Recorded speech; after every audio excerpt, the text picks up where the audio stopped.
Howdy and welcome to Wellywood Wargaming. My name is Damon and this is the series where I give you every single piece of information in Necromunda in a bite-sized video format.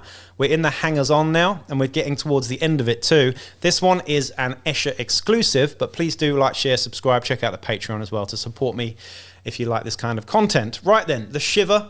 Nice looking model, I have to say. You can get the Shivver with the Chem Alchemist, or Apprenticed Chem Alchemist, or whatever she's called, from Forge World, and the full rules for this are, of course, in the House of Blades book. The model's really nice, a nice addition to your Escher gangs, even if you don't use it indeed as a Shivver. You could always use it as something else, as proxy in your Escher gang, or even an Outcast gang, or just add it to your collection like most of these fantastic Forge World models. But the Shivver does this in-game.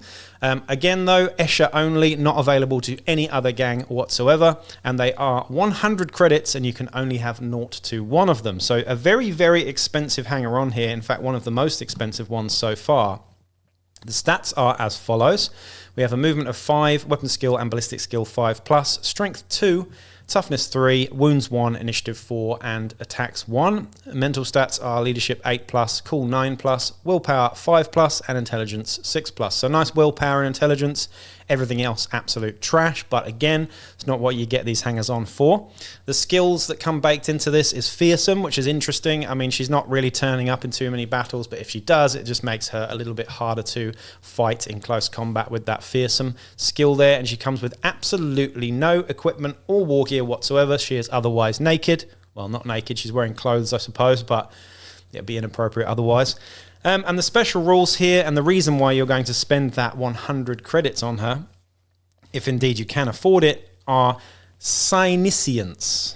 I think I pronounced that right. So Syniscience is the special rule here, and it is as follows. So during the post-battle sequence, a single fighter with the Gang Hierarchy X special rule that is able to perform a post-battle action may perform the following post-battle action.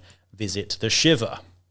The Shivver looks into the fighter's future, divining what lies ahead for them and their sisters. Roll 2d6 and consult the table below. So just to point out, to visit the Shivver, you have to forego a medical escort, a trade, or anything like that. So, you know, you've really got to have all of your champions and leaders out of recovery to be able to really take advantage of this, because it is indeed a post-battle action. Now we're going to go through the table here though. So this is a 2d6 result. Obviously, if you are unlucky enough to roll what I say as nipples or otherwise snake eyes, it is doom. The fighter performing the Visit Shivver post-battle action is so disheartened by their reading, they immediately go into recovery. So that's a bit harsh. It's not too bad. They don't get an injury or anything, but they do go into recovery. So that's not really worth the 100 credits now, is it? We then have 3 to 4. The fates are unclear. Choose one of the following characteristics: leadership, willpower, or intelligence. For the duration of their next battle, the fighter performing the Visit Shivver post-battle action may re-roll any failed checks made against the chosen characteristics. That's pretty good. I mean, obviously those three stats, particularly leadership and intelligence, aren't used that much, but it's pretty good. Is it worth the 100 credits? Probably not. However, if you roll a 5 to 7, favourable portents. For the duration of their next battle, the fighter performing the Visit Shivver post-battle action may re-roll any hit rolls of a natural 1 when making ranged attacks, and may ignore the rules for stray shots against friendly fighters. That is really good, particularly on something like a grenade launcher, a plasma gun. Yeah, it's not bad at all. 5 to 7 is kind of what you're aiming for here so far. The next one is 8 to 9, which is a great victory. If a gang with the fighter performing this Visit Shivver post-battle action wins their next battle, the fighter performing the Visit Shivver post-battle action earns an extra d6 XP. Nice if you're playing quite a long-winded campaign. It's not world-breaking, but XP is just lovely to have in a game that can be quite hard to get enough XP sometimes. D6 is great though, if you roll high on that.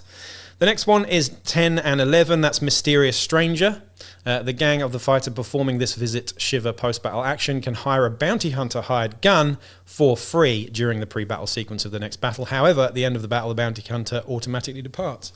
Pretty damn good. Bounty hunters are great. There is no specific costing for the bounty hunter, so it doesn't really say whether that can be a Dramatis Personae bounty hunter or just a straightforward bounty hunter. I think you'd have to talk to your arbitrator about that. Personally, as an arbitrator, I would probably allow maybe a certain tier of Dramatis Personae, maybe not tier 1 or tier S bounty hunters, I would say. Maybe tier 2. So you're looking at, you know, there's quite a few in the tier 2 that I went through in a previous video that you could probably use. But yeah, nothing too powerful, or a generic bounty hunter, which is pretty damn good with their, you know, their equipment chosen, customized for you.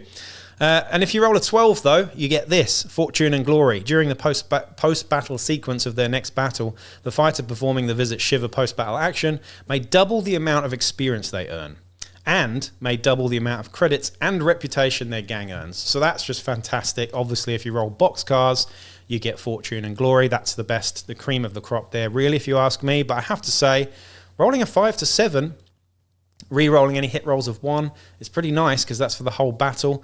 I'd be very happy rolling a 5 to 7, or indeed the Mysterious Stranger with the Bounty Hunter there. I think that's a nice and fluffy and fun addition to your gang. So I guess when you look at that table and you think, look, the likelihood of rolling, you know, nipples or snake eyes, should I say, is pretty low. Everything else in there is pretty good, really. 3 to 4, it's okay. It's probably not worth it. But I'd say if you're using the Shiver over the course of a long-winded campaign, this is probably going to be worth it for that 100 credits. However, would I hire a Shiver straight away in an Escher gang?